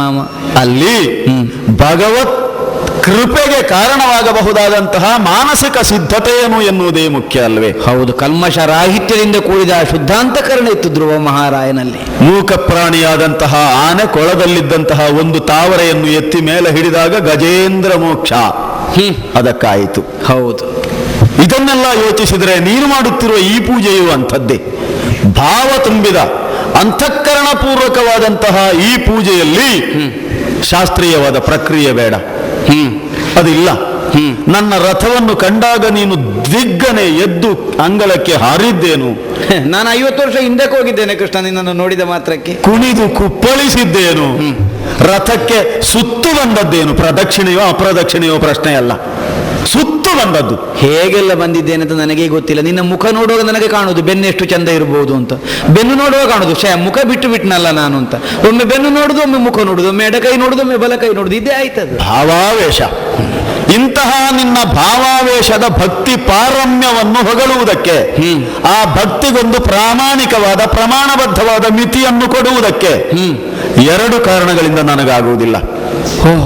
ಒಂದು, ಶಬ್ದ ದಾರಿದ್ರ್ಯ ನಿನ್ನ ಭಕ್ತಿಯನ್ನು ಪೊಗಳುವುದಕ್ಕೆ ನಿನಗೂ. ಹೌದಯ್ಯ. ಮತ್ತೊಂದು, ನನ್ನ ದೇಹವನ್ನು ಕಂಡ್ರೆ ನಿನಗೆ ಅರ್ಥವಾದೀತು. ಉಪಪ್ಲಾವ್ಯದಿಂದ ಹೊರಟ ಮೇಲೆ ನಿನ್ನ ಮನೆ ಅಂಗಳದಲ್ಲಿ ಒಂದು ನಿಲ್ಲುವಲ್ಲಿಯವರೆಗೆ ಒಂದು ತುಟುಕು ನೀರನ್ನು ನಾನು ಕುಡಿದವನಲ್ಲ. ನನ್ನ ದೇಹದ ಬಣ್ಣಕ್ಕೂ ನನ್ನ ಕೂದಲಿನ ಬಣ್ಣಕ್ಕೂ ಈಗ ವ್ಯತ್ಯಾಸ ಗುರುತಿಸುವುದಕ್ಕೆ ನಿನಗೆ ಸಾಧ್ಯವಾದೀತು. ಯಾಕಂದ್ರೆ ಕೂದಲಲ್ಲಿ ಕುದುರೆಗಳ ಗೊರಸಿನ ಅಡಿಯಿಂದ ಎದ್ದ ಕೆಂಧೂಳು ಮೆತ್ತಿಕೊಂಡಿದೆ. ಹೌದು. ಹಾಗಾದ್ರೆ ಇಂತಹ ಸ್ಥಿತಿಯಲ್ಲಿ ಅನ್ನಪಾನಗಳಿಲ್ಲದೆ ಬಳಲಿರುವಂತಹ ಪರಿಸ್ಥಿತಿ ಒಂದು. ನೀನು ಬೇಕಾದ ವರಗಳನ್ನು ಬೇಡ್ತೇನೆ, ಆ ಬೇಡುವಲ್ಲಿ ಮತ್ತೆ ಏನೋ ಬೇಕು ಅಂತ ಅನ್ನಿಸಬಾರದು, ಹೀಗೆಲ್ಲ ಹೇಳುವುದೇನೋ ಸಹಜ. ಪ್ರಪಂಚದಲ್ಲಿ ಇದ್ದಾರಯ್ಯ, ಎಷ್ಟು ಸಿಕ್ಕಿದ್ರು ಮತ್ತಷ್ಟು ಬೇಕು ಅಂತ ಬೇಡುವವರು. ಪ್ರಾಪಂಚಿಕವಾದಂತಹ ಬದುಕಿನ ಮಿತಿಯನ್ನಷ್ಟೇ ತಿಳಿದ ವ್ಯಕ್ತಿ ಆದ್ರೆ ಅವನಿಗೆ ಎಷ್ಟು ಸಿಕ್ಕಿದ್ರು ಕಾಣುವುದು ಬಡತನವೇ ಹೊರತು ಸಿರಿವಂತಿಕೆ ಅಲ್ಲ. ಶ್ರೀಮಂತಿಕೆ, ಬಡತನ ಇದೆಲ್ಲ ಕೇವಲ ಕ್ಷಣಿಕ ಅನ್ನುವುದು ಇನ್ನೂ ಗೊತ್ತಾಗಲಿಲ್ಲ ಪ್ರಪಂಚಕ್ಕೆ. ಶ್ರೀಮಂತಿಕೆ ಮತ್ತು ಬಡತನದ ಅಂತರ ಈ ದೇಶದಲ್ಲಿ ಎಷ್ಟು ಉಂಟು ನೋಡು. ಮಾನ ಮುಚ್ಚಿಕೊಳ್ಳುವುದಕ್ಕೆ ಸರಿಯಾಗಿ ಅರಿವೇ ಇಲ್ಲದೇ ಇದ್ದಷ್ಟು ಬಡತನವೂ ಉಂಟು ವಿದುರ. ಮಾನ ಮುಚ್ಚಿಕೊಳ್ಳುವುದಕ್ಕೆ ಸರಿಯಾಗಿ ಅರಿವೇ ಬೇಕು ಎಂಬ ಅರಿವೇ ಇಲ್ಲದೇ ಇದ್ದಷ್ಟು ಶ್ರೀಮಂತಿಕೆಯೂ ಉಂಟು ಈ ಪ್ರಪಂಚದಲ್ಲಿ. ಹೌದು, ಕೈಯಲ್ಲಿ ಸಂಪತ್ತಿದ್ರೆ ಬುದ್ಧಿಯಲ್ಲಿ ಇಲ್ಲ. ಹಾಗಾದರೆ ಅಂಥವರ ಮಧ್ಯದಲ್ಲಿ ಅಪ್ಪಟ ಚಿನ್ನವಾಗಿ ಪ್ರಕಟಗೊಂಡಿರಬಹುದಾದ ಒಬ್ಬ ವಿದುರನನ್ನು ಕಂಡಾಗ ಆದ ಸಂತೋಷ ಹೇಳಲಿಕ್ಕೆ ನಾಲಿಗೆಗೆ ಶಬ್ದ ದಾರಿದ್ರ್ಯವಲ್ಲದೆ ಇನ್ನೇನು. ನಾನು ಅನ್ನ ಪಾನಗಳಿಲ್ಲದೆ ಬಳಲಿದ್ದೇನೆ. ಚೆನ್ನಾದ ಗಾರ್ಹಸ್ಥ್ಯವನ್ನು ನಡೆಸಿರಬಹುದಾದ ನೀನು ಬಂದ ಅತಿಥಿಯನ್ನು ಮನೆಯಂಗಳದಲ್ಲಿ ನಿಲ್ಲಿಸಿ ಕುಣಿದು ಕುಪ್ಪಳಿಸ್ತೀಯ, ಏನಾದರೂ ಕೊಡ್ತೀಯ? ಸ್ವಾಮಿ, ಅಯ್ಯ, ನನ್ನ ಭಕ್ತಿಯನ್ನು ಕಂಡು ನೀನು ಪರವಶನಾಗಿ ಹೋದೆ. ಏನು ಭಗವತ್ ಸಾನ್ನಿಧ್ಯವನ್ನು ಗುರುತಿಸಿಕೊಂಡು ನಾನಿಷ್ಟು ಕೊಂಡಾಡಿದನೋ ಅದರ ಸಾಫಲ್ಯವನ್ನು ತೋರಿಕೊಟ್ಟಿದ್ದಿ ಅಂತ ಅರ್ಥ, ಅದಕ್ಕೆ ಬೇರೇನೂ ಅಲ್ಲ. ಭಗವಂತನ ಅಸ್ತಿತ್ವವೇ ಹಾಗಲ್ವ ಸ್ವಾಮಿ? ಭಕ್ತನ ಅಧೀನ ಭಗವಂತ ಅನ್ನುವ. ಭಕ್ತ ಹೇಗೆ ಇಚ್ಛಿಸ್ತಾನೆಯೋ ಹಾಗೆ ಭಗವಂತ ಒದಗಿಸಿಕೊಡ್ತಾನೆ. ಅದೇ ಭಗವಂತನಲ್ಲಿರುವಂತಹ ಹಿರಿತನ. ಹೌದು. ಭಗವಂತನ ಸಾಮರ್ಥ್ಯಕ್ಕನುಗುಣವಾಗಿ ಭಕ್ತರಿಗೆ ಒದಗಿಸುವುದಲ್ಲ, ಭಕ್ತರ ಅಪೇಕ್ಷೆಗೆ ಸರಿಯಾಗಿ ಭಗವಂತ ಭಕ್ತರಿಗೆ ಒದಗಿಸುವುದು. ಎನಗಿನ್ನು ತೀರದು ನಿನ್ನ ಪೊಗಳಲು ಅಂತ ನೀನು ಆಡಿದಲ್ಲಿ ನನಗೆ ಆ ಧ್ವನಿ ಬಂತು. ಯಾಕೆಂದ್ರೆ ಅದನ್ನು ಅಪೇಕ್ಷಿಸಿ ನಾನು ನಿನಗೆ ಕೈ ಮುಗಿದದ್ದಲ್ಲ, ನಿನ್ನನ್ನು ಪೂಜಿಸಿದ್ದಲ್ಲ. ಓ ದೇವರಿಂದ ನಾನು ಹೊಗಳಿಸಿಕೊಡುತ್ತೇನೆ, ವಿದುರೊಬ್ಬ ಒಳ್ಳೆಯವ ಅಂತ ಆಗಬೇಕು, 10 ಜನ ಅದನ್ನು ಆಡಿ ಬರಬೇಕು ನಾಳೆ ಅನ್ನುವಂತಹ ಕಾರಣಕ್ಕಾಗಿ ನಿನ್ನನ್ನು ನಾನು ಪೂಜಿಸಿದ್ದಲ್ಲ. ಈ ಅಂತರ್ಯವನ್ನು ಅರ್ಥ ಮಾಡಿಕೊಂಡು ಆ ಧ್ವನಿಯನ್ನು ನೀನು ಸ್ಪಷ್ಟಪಡಿಸಿದೆ. ನನಗಿನ್ನೂ ತೀರದು ನಿನ್ನ ಪೊಗಳು, ನಿನ್ನ ಅಂತರ್ಯ ಅರ್ಥ ಆಗಿದೆ, ನಿನ್ನನ್ನು ಹೊಗಳಲಿಕ್ಕೆ ನನಗೆ ಕೊಡುವುದಿಲ್ಲ. ಅಂದ್ರೆ ಕೇವಲ ಡಾಂಬಿಕತನದ ವ್ಯವಹಾರ ಅಲ್ಲ ನಿನ್ನದ್ದು. ಆದರೆ ದೇವರೇ, ಜೊತೆ ಜೊತೆಯಲ್ಲೇ ಎಂತಹ ಪಾಠ ಮಾಡ್ತೀ ನೀನು ಅಂತ ನನಗೆ ಅಚ್ಚರಿಯೂ ಆಗುವುದು. ಒಮ್ಮೆ ಅತಿಮಾನವತ್ವದ ಅಲೌಕಿಕವಾದಂತಹ ನಿನ್ನ ಶಕ್ತಿಯ ಸೀಮೆಯ ಪಾರಮ್ಯದಲ್ಲಿ ನಿಂತು ಅನುಗ್ರಹವನ್ನು ತೋರ್ತಿ, ನನಗಿನ್ನು ತೀರದು ನಿನ್ನ ಪೊಗಳಲು ನಿನ್ನ ಭಕ್ತಿಗೆ ಮೆಚ್ಚಿದೆ ಅಂತ ಹೇಳುವುದರ ಮೂಲಕವಾಗಿ ಕ್ಷಣಾರ್ಧದಲ್ಲೇ ಈ ಲೌಕಿಕವಾದಂತಹ ಮಿತಿಗೆ ನಿನ್ನನ್ನು ನೀನು ಎಳಕೊಂಡು ಸಂಕೋಚಗೊಳಿಸಿಕೊಂಡು ಒಬ್ಬ ಸಾಮಾನ್ಯರಲ್ಲಿ ಸಾಮಾನ್ಯನ ಹಾಗೆ ನಟಿಸುವಂತಹ ಬಗೆ ವ್ಯತ್ಯಾಸವೇ ಗೊತ್ತಾಗಲಿಕ್ಕಿಲ್ಲ. ಅಷ್ಟು ಬೇಗನೆ ಅನ್ನಪಾನಗಳಿಲ್ಲದೆ ಬಳಲಿರ್ಪೆ, ಹಸಿವು, ತೃಷೆ. ದೇವರೇ, ಅನ್ನಪಾನಗಳಿಲ್ಲದೆ ಬಳಲಿರ್ಪೆ ಅಂತ ಹೇಳಿದೆ ನೀನು. ನಿನ್ನನ್ನು ಭಗವಂತ ಅಂತ ಕಂಡುಕೊಂಡವನು ನಾನು. ದೇವರೇ, ಆ ರೂಪಕ್ಕೆ ಅನ್ನಪಾನಗಳಿಲ್ಲದೆ ಬಳಲಿಕೆ ಉಂಟಾಗಿದೆ ಅಂತ ಕಲ್ಪಿಸುವ ಸ್ಥಿತಿಯೂ ಬರುವುದು ಬೇಡ. ಅದೇ ಹೌದಾದರೆ ಕೊಡ್ಲಿಕ್ಕೂ ಸಾಧ್ಯ ಇಲ್ಲ ಅಲ್ಲ. ಯಾಕೆಂದ್ರೆ ಅದು ಭಗವಂತನೇ ತೆಗೆದುಕೊಳ್ತಾನೆ ಅಂತ ನಾವು ನಂಬಿದ್ದು. ತಾನೇ ಉಂಟು ಮಾಡಿದಂತಹ ಪ್ರಪಂಚವನ್ನು ತನಗೆ ಸಾಕೊನ್ನಿಸಿದಾಗ ತನ್ನ ಲೀಲೆಗೆ ಕೊನೆಯನ್ನು ತೋರುವುದಕ್ಕಾಗಿ ತಾನೇ ನುಂಗಿ ನೊಣೆಯುತ್ತಾನೆ ಅಂತ ಆ ಭಗವತ್ ಸ್ವರೂಪದಿಂದಲೇ ಇಲ್ಲಿ ತುಂಬಿರುವುದನ್ನೆಲ್ಲ ನುಂಗಿ ನೊಣೆಯುತ್ತೇನೆ ಅನ್ನುವಂತಹ ಉದ್ದೇಶದಿಂದ ದಯಮಾಡಿಸುವುದು ಬೇಡ ದೇವರೇ. ಅದಲ್ಲ, ಬೇಡ. ಸ್ವಲ್ಪ ಮಟ್ಟಿಗೆ ಮುಂದೆ ಹಾಗಾದರೂ ಆಯಿತು, ನಿನ್ನಲ್ಲಿ ಆಗಲಿಕ್ಕಿಲ್ಲ. ಅಲ್ಲ, ನನ್ನಲ್ಲಿ ಆಗ್ತದೆ ಅಂದದ್ದಲ್ಲ ನಾನು, ಅದು ನನ್ನದ್ದೇ ಅನ್ನುವ ಕಲ್ಪನೆಯಿಂದ ಆಡುತ್ತಿರುವುದು. ಹಾಗಾಗದೇ ಉಳಿಯಲಿ ಅಂತ, ಅದಕ್ಕಾಗಿ ನಿನ್ನನ್ನೇ ಸ್ವಲ್ಪ ಸಮಾಧಾನ ಮಾಡುವುದಕ್ಕೆ ಉದ್ದೇಶ ನಮ್ಮದು ಅದೇ. ಆದರೆ ಮತ್ತೇನು ಮಾಡೋಣ, ನೋಡೋಣ. ಹೆಚ್ಚು ನಿನ್ನನ್ನು ಅವಾಸ್ತವಿಕತೆಗೆ ನಾನು ನಿನ್ನೀಗ ಕೊಂಡು ಹೋದ್ರೆ ನಿನಗೆ ಅದೇ ನೆನಪಾಗ್ತದೆ ಮತ್ತೆ ಅಲ್ಲಿಗೆ ಹೋಗುವಾಗ. ಅದು ಬೇಡ, ಆದಷ್ಟು ಲೌಕಿಕಕ್ಕೆ ಕರ್ಕೊಂಡು ಬರುವ. ಅಲ್ಲ, ನೀನು ಬರಬೇಕು. ಭಾವಾವೇಶದ ತುತ್ತ ತುದಿಯಲ್ಲಿರುವ ನಿನ್ನನ್ನು ಕೆಳಗೆ ಎಳೀಲಿಕ್ಕೆ ಹೊಟ್ಟೆಗೆ ಹೊಡ್ಕೊಂಡದ್ದು ನಾನು. ಓ, ನನ್ನ ಉದ್ಧಾರಕ್ಕಾಗಿ.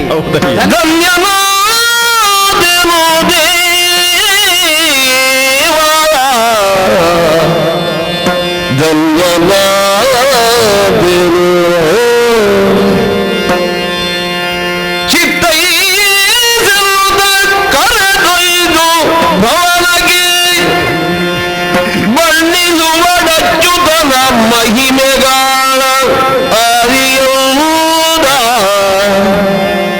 ಬಣ್ಣಿಸುವಡಚ್ಚುತನ ಮಹಿಮೆಗಾರಿಗರಿದುವುದ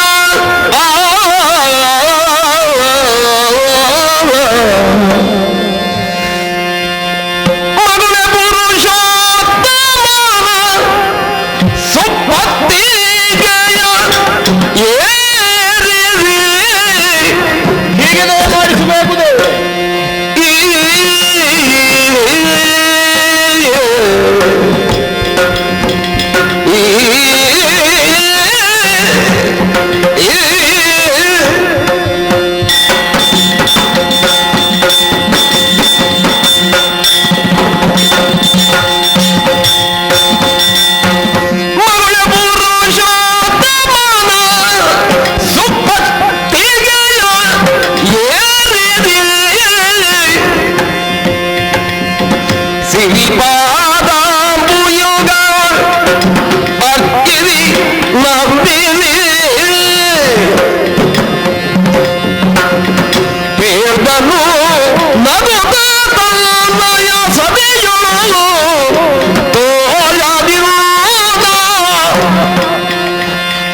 ಕೃಷ್ಣ ಸ್ವಾಮಿ ವಿದುರ, ಅಂಗಳದಲ್ಲಿ ಬಂದು ನಿಂತಹ ರಥದಲ್ಲೇ ಸ್ಥಾಪಿತನಾಗಿರುವಂತಹ ನಿನ್ನನ್ನು ನೋಡಿ ನಿನಗೆ ಮಂಡೆಯನ್ನು ತಗ್ಗಿಸಿದೆ, ನಿನ್ನ ಅನುಗ್ರಹವನ್ನು ಪಡಕೊಂಡೆ ನಾನು. ಮನೆಯೊಳಗೆ ಕರೆದೊಯ್ಯಬೇಕು ಅನ್ನುವಂತಹ ವಿವೇಕವೇ ಕ್ಷಣಕಾಲ ಮರೆತು ಹೋಗಿತ್ತು ನನಗೆ. ಅಲ್ಲ, ಕರೆದೊಯ್ಯುವುದು ಎಷ್ಟು ಸರಿಯಾಗುತ್ತದೋ ಅನ್ನುವಂತಹ ಭಯವೂ ಜೊತೆಯಲ್ಲೇ ಬಂದಿತ್ತು. ಆದರೆ ವಿದುರ, ಮುಂದುವರಿಯಬೇಕಾದ ಬಗೆ ಹೀಗೆ ಅನ್ನುವಂತಹ ಪಥ ನಿರ್ದೇಶವನ್ನು ನೀನೇ ಈ ಸಮಯದಲ್ಲಿ ಮಾಡಿ ತೋರಿಸಿರುವೆ. ಅನ್ನಪಾನಗಳಿಲ್ಲದೆ ಬಳಲಿದ್ದೇನೆ, ಆದ್ದರಿಂದಲೇ ಕೇವಲ ಲೌಕಿಕರ ವ್ಯವಹಾರವನ್ನು ಮಾಡಬೇಕು ವಿದುರ ಅನ್ನುವ ಹಾಗೆ ನನ್ನನ್ನು ಮತ್ತೆ ನೀನು ಜಾಗೃತಗೊಳಿಸ್ತಾ ಇದ್ದೆ. ಧನ್ಯನಾದೆ ದೇವರೇ. ಹೌದು, ಭಗವಂತನನ್ನು ಕಂಡುಕೊಳ್ಳುವ ತನಕ ಮಾತ್ರ ಭಕ್ತರಿಗೆ ಹೊಣೆ ಇರುವುದು. ಭಗವಂತನನ್ನು ಕಂಡು ಆಮೇಲೆಲ್ಲ ಹೊಣೆ ಭಗವಂತನಿಗೆ ಆಗ್ತದೆ, ಭಕ್ತರಿಗೆ ಕಡಿಮೆ ಆಗ್ತದೆ. ಆದ್ದರಿಂದ ನೀನೇ ನನಗೆ ನಿರ್ದೇಶನವನ್ನು ಮಾಡುವುದಕ್ಕೆ ತೊಡಗಿದ್ದಿ. ಈಗ ಒಳ್ಳೆಯದು ಸ್ವಾಮಿ. ಲಕ್ಷ್ಮೀ ರಮಣ ನೀನು. ಲಕ್ಷ್ಮೀದೇವಿಯೇ ನಿನ್ನ ಕೈ ಹಿಡಿಯುವಂತಹ ಸೌಭಾಗ್ಯಕ್ಕಾಗಿ ಹಾತೊರೆದಳಂತೆ. ಅಂತಹ ಕೈಯನ್ನು ನನಗೆ ಹಿಡಿಯುವ ಅವಕಾಶ ಬಂತಲ್ಲ ಈ ದಿನ. ನಿನ್ನನ್ನು ಕೈ ಹಿಡಿದು ಆದರದಿಂದ ಮನೆಯೊಳಗೆ ಕರ್ಕೊಂಡು ಬಂದಿದ್ದೇನೆ. ಸಂಕೋಚ ಅನ್ನಿಸ್ತದೆ. ದ್ವಾರಕಾನಾಥನಾದಂತಹ ನೀನು ಅರೆ ಕ್ಷಣದ ವಿಶ್ರಾಂತಿಯನ್ನಾದರೂ ಪಡೆಯಬಹುದಾದಂತಹ ಸುವ್ಯವಸ್ಥಿತವಾದ ಮನೆ ಅಲ್ಲ ವಿದುರನದ್ದು. ಯಾಕೆಂದ್ರೆ ಇದರ ಬಗ್ಗೆ ನನಗೊಂದು ಉಪೇಕ್ಷಾ ಭಾವವೇ ಬಂದಿತ್ತು. ಒಂದು ಸಮಯದಲ್ಲಿ ಅರಮನೆಯೇ ಆಗಿ ರೂಪಿಸಲ್ಪಟ್ಟದ್ದಾದರೂ ಈಗ ಗೊಳ್ಳುತ್ತಾ ಅರೆಮನೆ ಆಗಿ ಹೋಗಿದೆ. ಯಾಕೆಂದ್ರೆ ಇದು ಪೂರ್ಣ ಮನೆ ಅಲ್ಲ ಅನ್ನುವಂತಹ ವಿವೇಕ ಯಾವಾಗ ಬಂದಿರ್ತೋ ನನಗೆ, ಆಮೇಲೆ ಇದು ಅರೆಮನೆಯಲ್ವೋ. ಇದು ಇಲ್ಲಿರುವುದು ನಮ್ಮನೆ ಅಲ್ಲ, ಇದು ಸುಮ್ಮನೆ ಅಲ್ಲಿರುವುದು ನಮ್ಮನೆ ಅಂತ ನಿನಗೆ ಹೊಕ್ಕಾಗಿದೆ. ಆದ್ದರಿಂದ ಇದನ್ನು ಮತ್ತೆ ನಾನು ಅರೆಮನೆಯೇ ಮಾಡಿದ್ದೇನೆ. ಅಂದ್ರೆ ಇದು ಕೇವಲ ಅರೆಕಾಲಿಕವಾದ ಮನೆ ಅಂತ, ಕೊನೆಯ ತನಕವೂ ಸಿಗುವ ಮನೆ ಅಲ್ಲ ಅಂತ. ಜೀರ್ಣೋದ್ಧಾರ ಮಾಡೋ ಯೋಚನೆಗೆ ಹೋಗಲಿಲ್ಲ.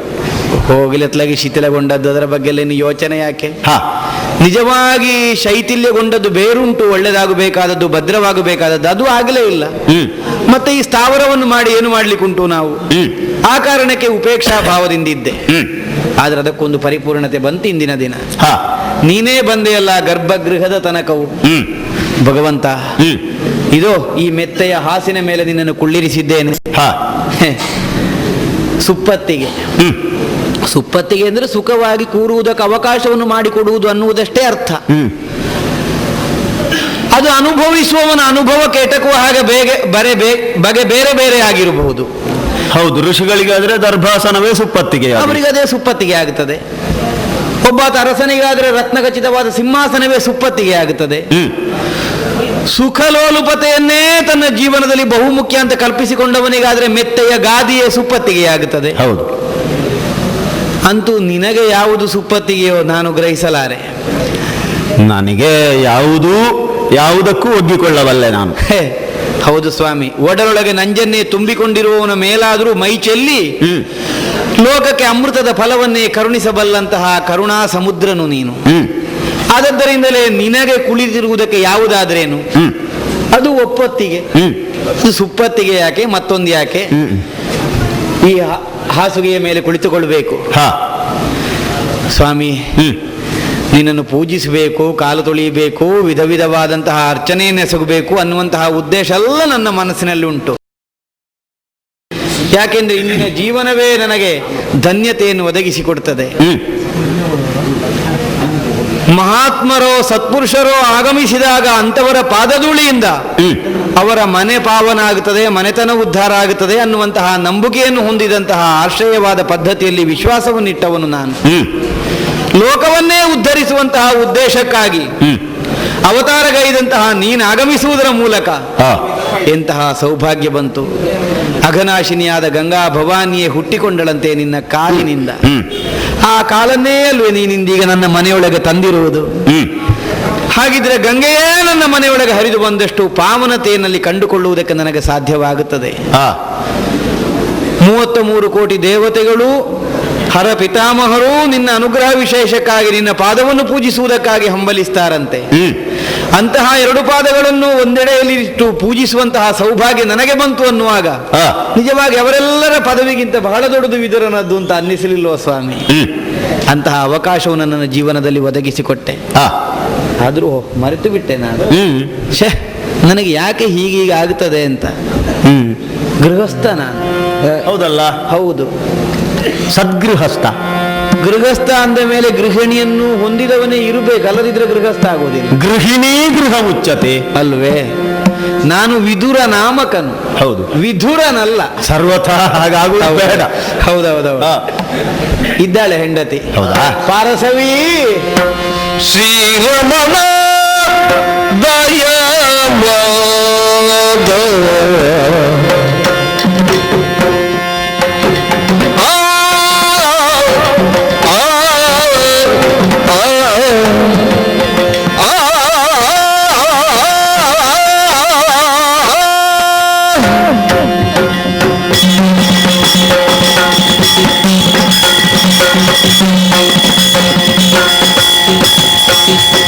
ಶ್ರೀರಮಣ ದಯವಾದ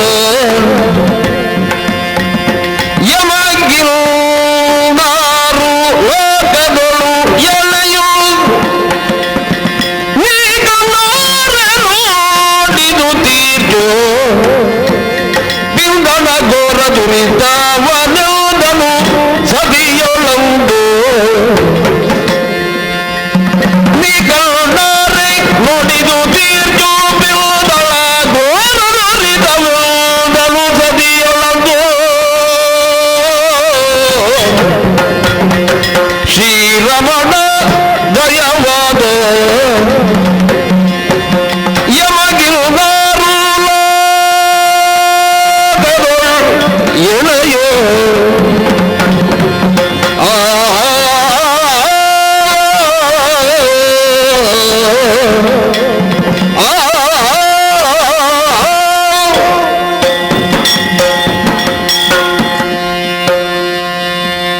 ಶ್ರೀಕೃಷ್ಣ ಸ್ವಾಮಿ, ಗೃಹಸ್ಥ ಧರ್ಮವನ್ನು ಅರ್ಥ ಮಾಡಿಕೊಂಡವನು ನಾನು. ಹಾ.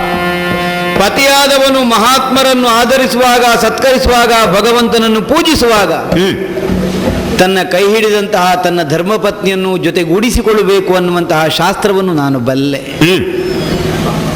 ಯಾಕೆಂದ್ರೆ ಒಬ್ಬಳಾಕೆ ಸತಿಗೆ ಪ್ರಪಂಚದಲ್ಲಿ ಪತಿಯನ್ನು ಹೊರತುಪಡಿಸಿದರೆ ಬೇರೆ ದೇವರೇ ಇಲ್ಲ. ಭಗವಂತನನ್ನಾದರೂ ಪತ್ನಿಯಾದವಳು ಸ್ವತಂತ್ರವಾಗಿ ಪೂಜಿಸುವ ಪದ್ಧತಿ ಇಲ್ಲ. ಪತಿಯ ಮೂಲಕವೇ ಭಗವಂತನ ಆರಾಧನೆಯಾಗಬೇಕು. ಹದಿಬದೆಯಾದವಳ ಧರ್ಮವೇ ಹಾಗೆ. ಅದಕ್ಕೆ ಅಲ್ವೇ ಹದಿಬದೆಯಾದವಳಿಗೆ ಆಶೀರ್ವದಿಸಿ ಕಳುಹಿಸಿಕೊಡುವುದು. ಮನದನ್ನನೋಳ್ ಮಾಧವನ ಭಾವಿಸು ಅಂತ. ಹೌದು. ತನ್ನ ಕೈ ಹಿಡಿದ ಪತಿಯಲ್ಲೇ ಮಾಧವನನ್ನು, ಭಗವಂತನನ್ನು ಕಾಣಬೇಕೇ ಹೊರತು ಪತಿವ್ರತೆಯಾದವಳು ಭಗವಂತನನ್ನಾದರೂ ಪತಿಯನ್ನು ಹೊರತುಪಡಿಸಿ ಬೇರೆಯೇ ಅರ್ಚಿಸುವ ಹಾಗಿಲ್ಲ. ನನಗಿರುವಂತಹ ಜೀವನದ ಸೌಭಾಗ್ಯವನ್ನು ನನ್ನ ಹೆಂಡತಿಗೆ ಒದಗಿಸಿಕೊಡದೆ ಹೋದನೆಂದ ಆದರೆ ಧರ್ಮ ಅರ್ಥ ಕಾಮಗಳಲ್ಲಿ ಆಕೆಯನ್ನು ಒಡಗೂಡಿಕೊಂಡೇ ಮುಂದುವರಿಯುತ್ತೇನೆ ಅನ್ನುವಂತಹ ನನ್ನ ವಚನಬದ್ಧತೆಗೆ ಕಳಂಕ ಬಂದ ಹಾಗಾಗುವುದಿಲ್ವೇ? ಅಷ್ಟಕ್ಕೂ ಗೃಹಸ್ಥ ಧರ್ಮೇಣ ಮನೆಯೊಳಗೆ ಬಂದಂತಹ ಅತಿಥಿಯನ್ನು ಸತ್ಕರಿಸಬೇಕು.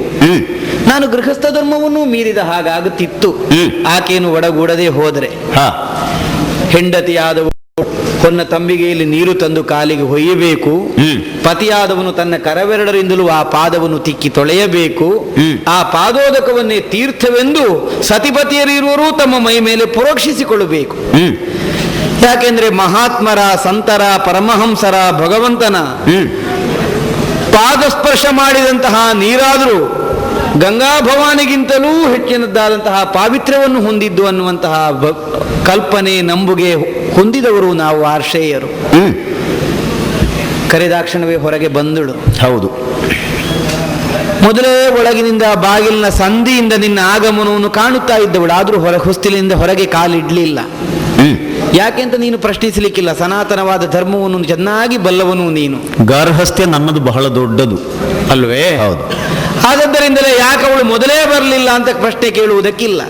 ಬರಕೂಡದು. ಪತಿಯಾದವನು ಕರೆದ ಮೇಲೆಯೇ ತಾನು ಬರಬೇಕು ಅನ್ನುವಂತಹ ಮಿತಿಯನ್ನು ಅರ್ಥ ಮಾಡಿಕೊಂಡು ಅದಕ್ಕೆ ಅನುಕೂಲವಾಗಿ ವ್ಯವಹರಿಸುವವಳು. ಎಷ್ಟೊಂದು ಅರ್ಥವತ್ತಾದ ಹೆಸರನ್ನಿರಿಸಿದ್ರು ಅವಳ ತಂದೆ ತಾಯಿಗಳು. ಪಾರಸವಿ ಅಂತ. ಹೌದು ಸ್ವಾಮಿ, ಸಂಸಾರ ಅಪಾರ ಸವಿಯುಳ್ಳದ್ದು ಅನ್ನುವಂತಹ ಭ್ರಮೆಗೆ ಜೀವನಾದವನು ಬರ್ತಾನೆ ಬಹಳ ಬೇಗನೆ. ಆದರೆ ನಿಜವಾಗಿಯೂ ಅಲ್ಲ, ಅದೊಂದು ಪಾರ ಸವಿ.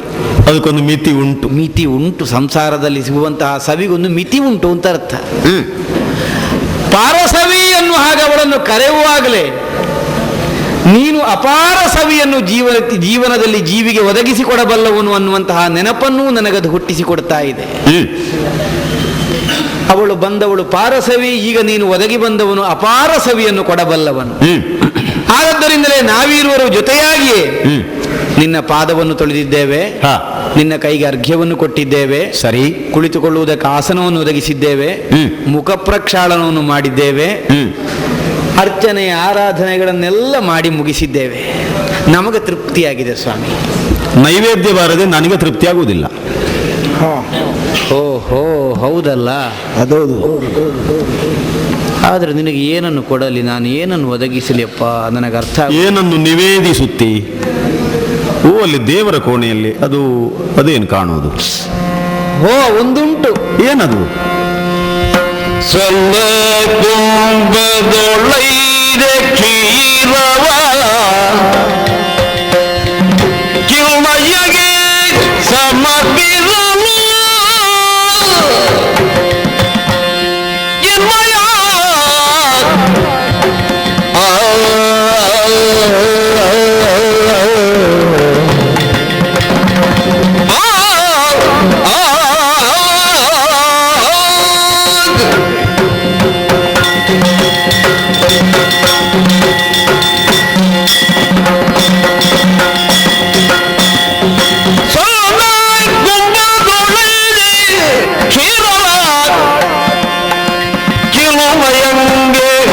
ಸಮರ್ಪಿಸಲು ಕಾರುಣ್ಯ ಮರಿದಿಸೆ ವಿಧಿದ ಪರಿಪೂರ್ಣ ಸಂತಸದಿಯುಂದಲಿ ಶರದೀಶಯನ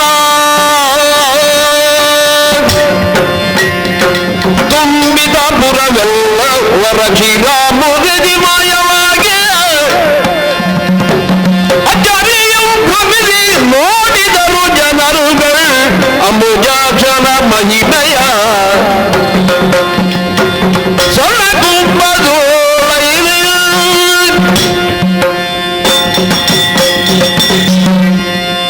ಏನನ್ನು ನಿನಗೆ ಒದಗಿಸಿಕೊಡಲಿ? ಅಮೃತೋಪಮನು ನೀನು, ಅಮೃತ ಸಮಾನನು ನೀನು. ನಿನಗೆ ನಿವೇದಿಸಲ್ಪಡುವಂತಹದ್ದು ಅಷ್ಟೇ ಶ್ರೇಷ್ಠ ಮಟ್ಟದ್ದಾಗಿರಬೇಕು ಅನ್ನುವಂತಹ ಕಲ್ಪನೆ ನನಗುಂಟು. ಏನೋ ನಮ್ಮ ಹೊತ್ತಿನ ಹಸಿವನ್ನು ನೀಗಿಸಿಕೊಳ್ಳುವುದಕ್ಕಾಗಿ ಬೇಯಿಸಿದ ಪದಾರ್ಥವನ್ನು ನಿನಗೆ ಕೊಡುವುದಕ್ಕೆ ಬರುವುದಿಲ್ಲ. ಎಲ್ಲರ ಮನೆಯಲ್ಲೂ ಎಲ್ಲರೂ ಆಹಾರವನ್ನು ಸ್ವೀಕರಿಸುವುದಕ್ಕೆ ಸಾಧ್ಯ ಆಗುವುದಿಲ್ಲ. ನನ್ನ ಮನೆಯಲ್ಲಿ ಆಹಾರ ಸ್ವೀಕರಿಸುವ ಮನೋಭಾವವುಳ್ಳವನೋ ನೀನು, ಸ್ವೀಕರಿಸಬಾರದವನೋ ನೀನು. ಭಕ್ತನಾಗಿದ್ದಾನೆ ವಿದುರ ಅನ್ನುವ ಕಾರಣಕ್ಕಾಗಿ ಕೊಟ್ಟದ್ದನ್ನೆಲ್ಲ ಸ್ವೀಕರಿಸುವಂತಹ ನಿರ್ಣಯಕ್ಕೆ ಬಂದವನೋ ನೀನು. ಹಾಗೆ ನಾನು ಕೊಡುವುದರ ಮೂಲಕವಾಗಿ ನಿನ್ನ ಚರಿತ್ರೆಗೆ ಅದು ಕಳಂಕ ತಟ್ಟಕೂಡದಲ್ಲ. ಆದದ್ದರಿಂದಲೇ ಏನನ್ನು ಕೊಟ್ಟರೂ ನೀನು ನನ್ನಲ್ಲಿ ಸ್ವೀಕರಿಸಿದರೂ ನಿನಗೂ ನನಗೂ ಇರುವರಿಗೂ ಕೊರತೆ ಬಾರದಂತಹ ವಸ್ತುವಾಗಬೇಕು. ಹೌದು ಸ್ವಾಮಿ. ಕ್ಷೀರ, ಹಾಲನ್ನು ಯಾರ ಕೈಯಿಂದಲೂ ತೆಗೆದುಕೊಳ್ಳಬಹುದು, ಯಾರ ಮನೆಯಲ್ಲೂ ಸ್ವೀಕರಿಸಬಹುದು. ಹೌದು. ಒಬ್ಬ ಶೂದ್ರನ ಮನೆಯಿಂದಲಾದರೂ ಬ್ರಾಹ್ಮಣನಾದವನು ಹಾಲನ್ನು ತೆಗೆದುಕೊಳ್ಳಬಹುದು, ಅದನ್ನು ಕಾಯಿಸಕೂಡದು ಅಂತ ಮಾತ್ರ ಇರುವುದು. ಬೇಯಿಸಿದ ಹಾಲನ್ನು ತೆಕೊಳ್ಳಕೂಡದು ಅಂತ. ಯಾಕೆಂದ್ರೆ ಭಗವಂತನಿಗೆ ನಿವೇದನೆ ಮಾಡುವಂತಹ ಮನೋಧರ್ಮದಿಂದಲೇ ಸ್ವೀಕರಿಸಿಕೊಳ್ಳುವುದು. ಆಳೆತ್ತರದ ವಾಸುದೇವ ಮೂರ್ತಿ ಇಲ್ಲ ನನ್ನ ಗರ್ಭಗೃಹದಲ್ಲಿ, ಸಣ್ಣದೊಂದು ವಿಗ್ರಹ ಕಾಣ್ತದೆ. ಯಾಕೆಂದ್ರೆ ಈ ಆಳಿನ ಎತ್ತರಕ್ಕಿಂತಲೂ ಹೆಚ್ಚಾದ ಮೂರ್ತಿಯನ್ನು ನಾನು ಈಗಾಗಲೇ ಅಂತರ್ಯದಲ್ಲಿ ಸ್ಥಾಪಿಸಿಕೊಂಡಿದ್ದೇನೆ. ವಿಧ ವಿಧವಾದಂತಹ ಸೋಪಸ್ಕರಗಳಿಂದ ನಿನ್ನನ್ನು ಪೂಜಿಸುವುದಕ್ಕೆ ನನಗೆ ಅವಕಾಶ ಆಗಲಿಲ್ಲ ಜೀವಿತದಲ್ಲಿ. ಆದರೂ ದಿನವೂ ಒಂದು ಕುಡಿತೆ ಹಾಲಿಗೆ ತೊಂದರೆ ಮಾಡಲಿಲ್ಲ. ಇದು ಸಣ್ಣ ಸ್ವರ್ಣ ಕುಂಭ, ಇದು ಇದರಲ್ಲಿ ಪರಿಪೂರ್ಣವಾಗುವಷ್ಟು ಹಾಲನ್ನು ದಿನನಿತ್ಯವೂ ಭಗವದಮರ್ಪಣ ಬುದ್ಧಿಯಿಂದ ಒಳಗೆ ಇಡ್ತಿದ್ದೆ ಸ್ವಾಮಿ ಗರ್ಭಗೃಹದಲ್ಲಿ. ಅದು ಬೇಕು. ಪಾತ್ರೆ ಸಣ್ಣದಾದರೂ ತುಂಬಿರಬೇಕು, ದೊಡ್ಡದಾಗಿ ತುಳುಕು ಹಾಗಿರಬಾರದು. ಹೌದು. ಪಾತ್ರೆಯೇ ದೊಡ್ಡದಾಗಿ ಒಳಗಿರುವ ವಸ್ತು ಕಡಿಮೆ ಅಂತ ಆಗಕೂಡದು. ಆಹಾ. ಪಾತ್ರೆ ಸಣ್ಣದಾದ್ರೂ ಅಡ್ಡಿ ಇಲ್ಲ, ಇರುವುದಷ್ಟು ಪೂರ್ಣ ಇರಬೇಕು, ಅಲ್ವೇ? ಹೌದು. ಈ ಅರ್ಥದಿಂದಲೇ ಸಣ್ಣ ಪಾತ್ರೆಯಲ್ಲೇ ತುಂಬಿಡ್ತಾ ಇದ್ದದ್ದು. ಆ, ಪರಿಪೂರ್ಣವಾದಂತಹ ಮಾನಸದಿಂದ ಇಡ್ತಾ ಬಂದವನು. ಇಷ್ಟು ದಿನವೂ ಹೊರಗಿನಿಂದ ಕೊಂಡೋಗಿ ಒಳಗಿಡ್ತಿದ್ದೆ ಕೃಷ್ಣನಿಗೆ ಅಂತ. ಹಾ. ಇವತ್ತು ಅದಕ್ಕೆ ತೀರಾ ವಿರುದ್ಧವಾದದ್ದನ್ನು ಮಾಡ್ತೇನೆ. ಒಳಗಿದ್ದದ್ದನ್ನೇ ಹೊರಗೆ ತಂದಿದ್ದೇನೆ ಹೌದು. ನಾನು. ಓಹೋ. ಒಳಗಿದ್ದದ್ದನ್ನೇ ಹೊರಗೆ ತಂದಿದ್ದೇನೆ ಸ್ವಾಮಿ. ಪಾಂಡವರು, ಧಾರ್ತರಾಷ್ಟ್ರರು ಇಬ್ಬರು ನನಗೆ ಬೇಕಾದವರು. ಅವರಿರುವರ ಮಧ್ಯದಲ್ಲಿ ಸಂಧಿಕಾರನಾಗಿ ಒದಗಿ ಬಂದವನು ನೀನು. ಯಾರ ಮನೆಯಲ್ಲಿ ಉಂಡೆಯೋ, ಎಲ್ಲಿ ಆಹಾರವನ್ನು ಸ್ವೀಕರಿಸಿದೆಯೋ, ಎಲ್ಲಿ ನಿನಗೆ ತೃಷೆಯನ್ನು ನೀನು ನೀಗಿಸಿಕೊಂಡೆಯೋ ನನಗೆ ಗೊತ್ತಿಲ್ಲ. ಆದರೂ ನನ್ನಲ್ಲಿ ಕೇಳಿಕೊಂಡಿದ್ದಿ, ಅನ್ನ ಪಾನಗಳಿಲ್ಲದೆ ಬಳಲಿದವನು ತಾನು, ನನಗೆ ಒದಗಿಸಿಕೊಡು. ಹೌದು. ಹೌದು, ಒಂದು ಬಿಲ್ಲಿನ ಎರಡೂ ತುದಿಯನ್ನು ಸಂಧಿಸ್ತದೆ ನಾರಿ.